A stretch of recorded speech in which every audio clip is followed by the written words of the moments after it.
مولاي صل وسلم دائما أبدا على حبيبك خير الخلق كلهم. الحمد لله رب العالمين والصلاة والسلام على سيد المرسلين أما بعد فأعوذ بالله من الشيطان الرجيم بسم الله الرحمن الرحيم. মাদানী চ্যানেলের দর্শকবৃন্দ, অনুষ্ঠান কাসিদায়ে বুরদায় আপনাদের সবাইকে স্বাগতম। যে যেখানে বসে আমাদের এই অনুষ্ঠানকে দেখছেন, আপনাদের সবাইকে বলবো শুরু থেকে শেষ পর্যন্ত দেখার নিয়ত করে নিন। কেননা নিয়ত করার মাধ্যমে নেকি অর্জন করা যায়। নিয়াতুল মুমিনি খায়রুম মিন আমালি, মুমিনের নিয়ত তার আমল অপেক্ষা উত্তম। তাই আমরা যখনই কোনো ভালো কাজ করব, ভালো নিয়ত করে নিই, ইনশাআল্লাহ এর বরকত আমরা অর্জন করতে পারব।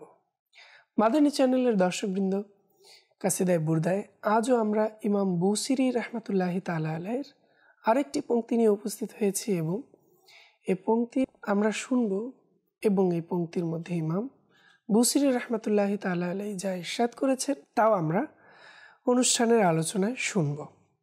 দর্শকবৃন্দ, আসুন আলোচনা শুরু করার পূর্বে আমরা নবী আকরাম নূরে মুজাসসাম সাল্লাল্লাহু তাআলা আলাইহি ওয়াসাল্লামের প্রতি দুরূদ শরীফ পাঠের ফজিলত সম্পর্কে শ্রবণ করি।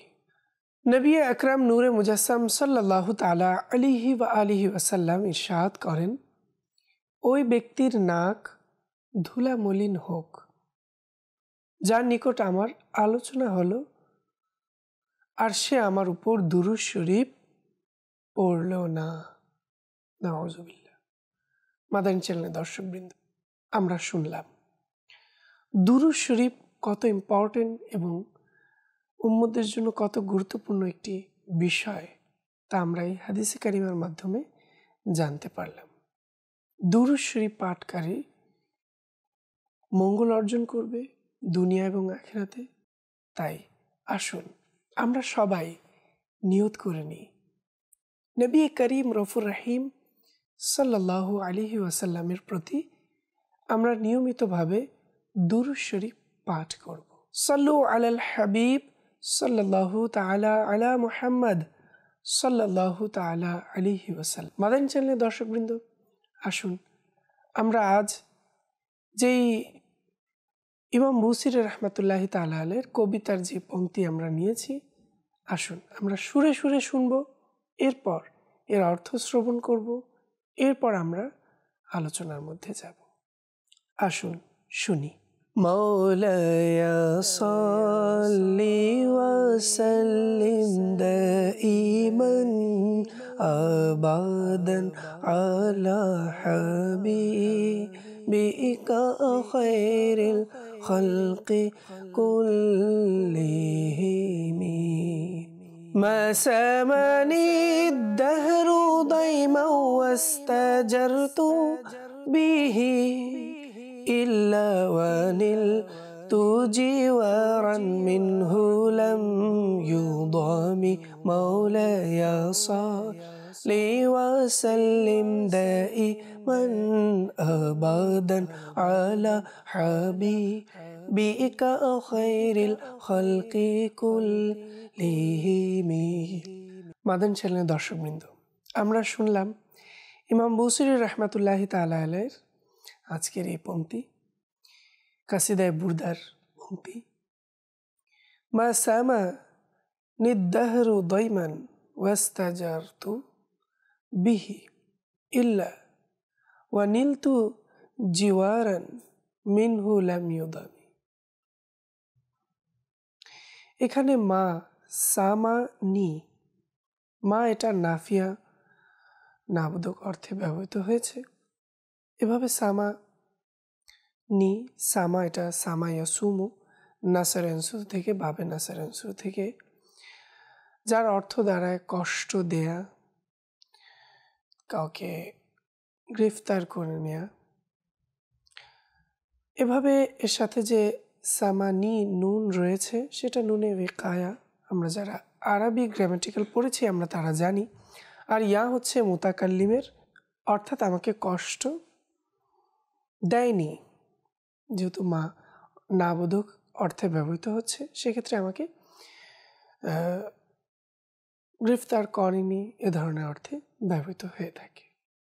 এরপরে যে শব্দটি ব্যবহার হয়েছে আদ-দাহর, অর্থাৎ আমরা অনেকেই জানি এর অর্থ হচ্ছে জামানা, এবং সামায়ের ফাইল হচ্ছে। এরপরে আমরা দেখছি দয়মান। দয়মান শব্দটির অর্থ হচ্ছে জুলুম, নির্যাতন এ অর্থে ব্যবহৃত হয়ে থাকে। এরপর ওয়াস্তাজারতু, যার অর্থ দাঁড়ায় পানাহ চাওয়া, সুরক্ষা চাওয়া এ ধরনের অর্থে ব্যবহৃত হয়ে থাকে। আর এর পাশে রয়েছে বিহি। বিহি এখানে হু যে জমিটি রয়েছে ইঙ্গিত করছে যার দ্বারা নবী করিম সাল্লাল্লাহু তাআলা আলাইহি ওয়াসাল্লামের মহান স্বাদ থাকে। এরপরে যে শব্দটি ব্যবহার হয়েছে নীলতু, জিওয়ারান, নালা ইয়া নালু থেকে, যার অর্থ দাঁড়ায় পাওয়া। আর জিওয়ার শব্দটির অর্থ হচ্ছে নিকটবর্তী আত্মীয় যারা, এ অর্থে ব্যবহৃত হয়ে থাকে। এভাবে মিনহুর মধ্যেও যে জমিটি রয়েছে তা দ্বারা নবী করিম সাল্লাল্লাহু তাআলা আলাইহি ওয়াসাল্লাম উদ্দেশ্য। এরপরে লাম ইউদামি যে শব্দটি ব্যবহার হয়েছে এর অর্থ দাঁড়াচ্ছে এখানে জুলুম করা হবে না, নির্যাতন করা হবে না এ ধরনের অর্থে ব্যবহৃত হয়েছে। মাদানী চ্যানেলের দর্শকবৃন্দ, এখানে ইমাম বুসিরি রাহমাতুল্লাহি তাআলা আলাইহি আরবির কিছু সুন্দর শব্দ দ্বারা এই কবিতাকে তিনি খুব সুন্দরভাবে লিখেছেন। দর্শকবৃন্দ, এখন আমরা জানব ইমাম বুসিরি রাহমাতুল্লাহি তাআলা আলাইহি এই পংক্তির মধ্যে তিনি কোন বিষয়টিকে তুলে ধরেছেন। আমরা সে বিষয়ে জানব এবং শুনব এর অর্থ কি দাঁড়াচ্ছে। আমরা এর অনুবাদ শুনব। মা সামানি দাহারু দাইমান ওয়াস্তাজারতু বিহি ইল্লা ওয়ানিলতু জিওয়ারান মিনহু লাম ইউদামি। ইমাম বুসিরি রাহমাতুল্লাহি তাআলা আলাইহি এখানে বলছেন, যার অনুবাদ হচ্ছে, যখন কেউ আমাকে কষ্ট দেয় তখন আমি রাসূলুল্লাহ সাল্লাল্লাহু তাআলা আলাইহি ওয়াসাল্লামের সহায়তা অর্জন করি, সুবহানাল্লাহ, এবং সকলের অত্যাচার থেকে নিরাপদ থাকি, সুবহানাল্লাহ।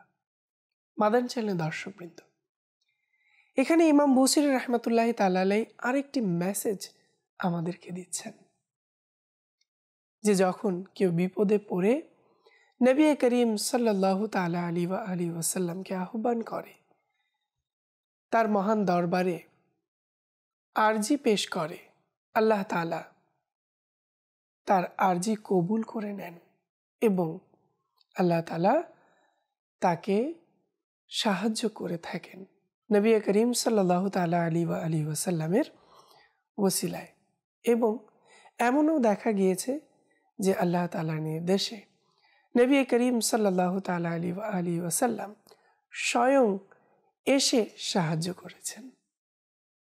দর্শকবৃন্দ, যেমনটা ইমাম বুসিরি রাহমাতুল্লাহি তাআলা আলাইহির সাথে হয়েছেন, যখন কোনো উম্মত নবী করিম সাল্লাল্লাহু তাআলা আলাইহি ওয়াসাল্লামের স্মরণ করে, বিপদে পড়ে, দুর্যোগে পড়ে, যে কোনো মুসিবতে পড়ে, আল্লাহ রসুল তাকে সাহায্য করেছেন। দর্শকবৃন্দ, আজ একটি ঘটনা আপনাদেরকে শোনাব। নবী করিম সাল্লাল্লাহু তাআলা আলাইহি ওয়াসাল্লাম কিভাবে সাহায্য করেন নিজের উম্মতকে।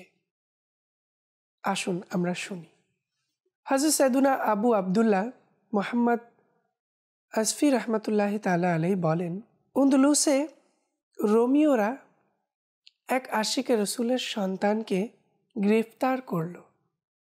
সেই ব্যক্তি হুজুর সাল্লাল্লাহু আলাইহি ওয়াসাল্লামের দরবারে ফরিয়াদ করার উদ্দেশ্যে মদিনা শরীফ রওনা হয়ে গেলেন। পথিমধ্যে কিছু পরিচিত লোকের সাথে সাক্ষাৎ হলো।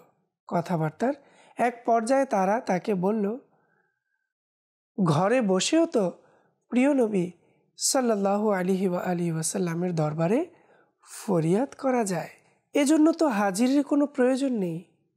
কিন্তু তিনি মদিনার সফর অব্যাহত রাখলেন। মদিনা শরীফ পৌঁছে রিসালাতের দরবারে হাজিরির সৌভাগ্য অর্জন করলেন। সালাম আরজ করার পর তিনি ফরিয়াদ পেশ করলেন। মহান দয়া হলো। রাতে হুজুরপুর নূর নবী করিম সাল্লাল্লাহু আলাইহি ওয়াসাল্লাম তাকে স্বপ্নে দিদার দিলেন আর ইরশাদ করলেন, তোমার দেশে ফিরে যাও, তোমার উদ্দেশ্য পূরণ করে দেয়া হয়েছে। তিনি যখন স্বদেশে পৌঁছলেন দেখলেন সত্যি সত্যি তার কলিজার টুকরো ঘরে ফিরে এসেছে। জিজ্ঞাসা করা হলে পুত্র তাকে বলল, অমুক রাতে আমি সহ আরও অনেক বন্দীরা রোমিওদের কারাগার থেকে হঠাৎ মুক্তি লাভ হয়েছে। আশিকে রসুলটি হিসাব করে দেখলেন যে এটি সেই রাতই ছিল যেই রাতে স্বপ্নে তিনি সুসংবাদটি পেয়েছিলেন। সুবহানাল্লাহ।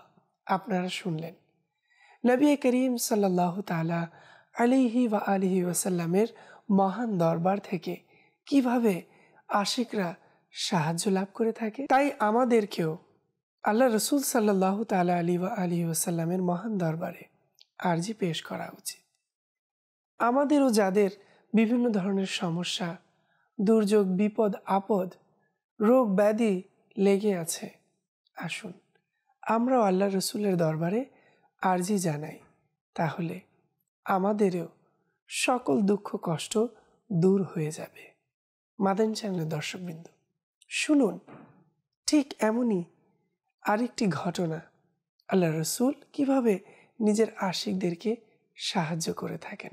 হযরত সাইয়্যিদুনা আহমদ বিন মুহাম্মদ সালাবি রহমতুল্লাহি তাআলা আলাইহি বলেন, একবার আমি যখন সফরের জন্য বের হলাম তখন নবী করিম সাল্লাল্লাহু তাআলা আলাইহি ওয়াসাল্লামের নুরানি রওজায় গিয়ে উপস্থিত হলাম এবং আরজ করলাম, ইয়া রাসূলুল্লাহ সাল্লাল্লাহু আলাইহি ওয়াসাল্লাম, সফরকালে আমাকে মরুভূমি আর নির্জন পথ পাড়ি দিতে হবে। যদি কোনো সংকটের সম্মুখীন হই আমি আল্লাহ তাআলার নিকট ফরিয়াদ করব আর আপনার ওসিলা গ্রহণ করব। শাইখাইনে করিমাইন হযরত সাইয়্যিদুনা আবু বকর ও ওমর রাদিয়াল্লাহু তাআলা আনহুমা এর খিদমতে গিয়েও একইভাবে আরজ করলাম। অতঃপর পুরো সপ্তাহ বন জঙ্গল ও নির্জন পথে সফর করলাম। এরই মাঝে আমি একটি কূপে পড়ে গেলাম এবং সেখানে প্রচুর পানি ছিল। চাষের সময় থেকে আসরের সময় পর্যন্ত আমি কূপটিতে হাবুডুবু খেতে থাকলাম। মৃত্যু যেন আমার মাথার উপরে ঘুরছিল। এমন সময় নবী করিম সাল্লাল্লাহু তাআলা আলাইহি ওয়াসাল্লাম ও শাইখাইনে করিমাইনের দরবার থেকে বিদায় নেয়ার সময় আমি যা আরজ করেছিলাম তার স্মরণে এসে গেল।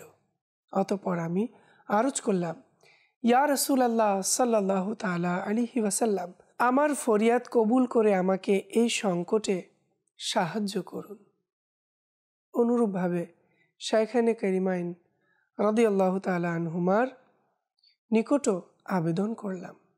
দেখতে দেখতেই কেউ যেন আমাকে কূপের তলদেশ থেকে উঠিয়ে দেয়ালের উপর বসিয়ে দিলেন।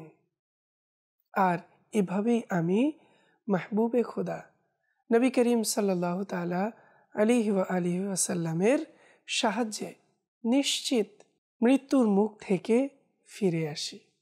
আল্লাহ তাআলার রহমত তাদের উপর বর্ষিত হোক এবং তাদের সাদকায় আমাদের বিনা হিসেবে ক্ষমা হোক।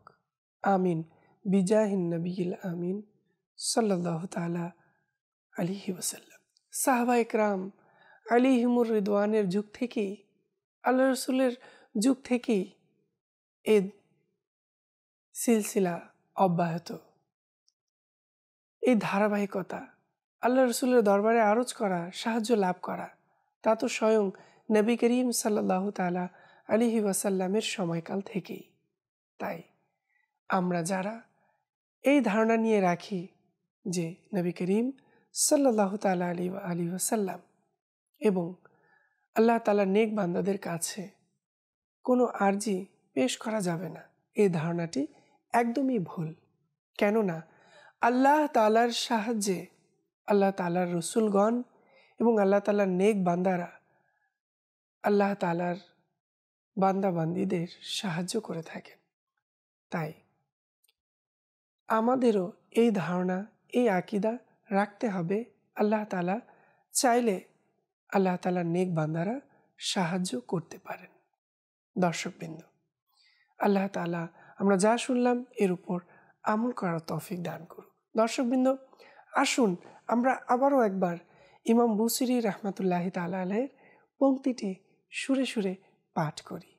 মাওলায়া সাল্লি ওয়া সাল্লিম দাইমান আবাদান আলা হাবিবিকা খায়রিল খালকি কুল্লিহিম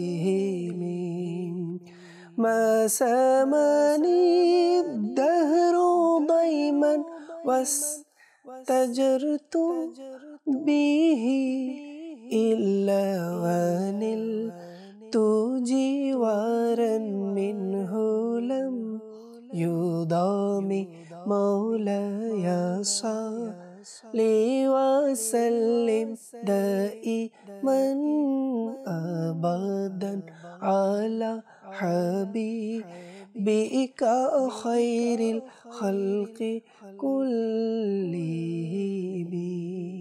মাদানী চ্যানেলের দর্শকবৃন্দ, আজ আমরা ইমাম বুসিরি রাহমাতুল্লাহি তাআলা আলাইহির এই পংক্তির মাধ্যমে খুব সুন্দর মাদানী ফুল এবং আমরা ইশকে রাসূল, আল্লাহ রসুলের প্রতি আমাদের ভালোবাসা কেমন হওয়া দরকার, কেননা উম্মতের প্রতি আল্লাহ রসুল এত সদয়, এত দয়াবান এবং যখনই কোনো উম্মত বিপদে পড়েন আল্লাহ রসুলকে স্মরণ করে, আল্লাহ রসুল তাকে সাহায্য করেন। তাই আমরাও যেন আমাদের প্রিয় রসুল সাল্লাল্লাহু তাআলা আলাইহি ওয়া আলিহি ওয়াসাল্লামকে নিজের সকল কিছুর চাইতে ভালোবাসি এবং তার প্রতি আস্থা রাখি।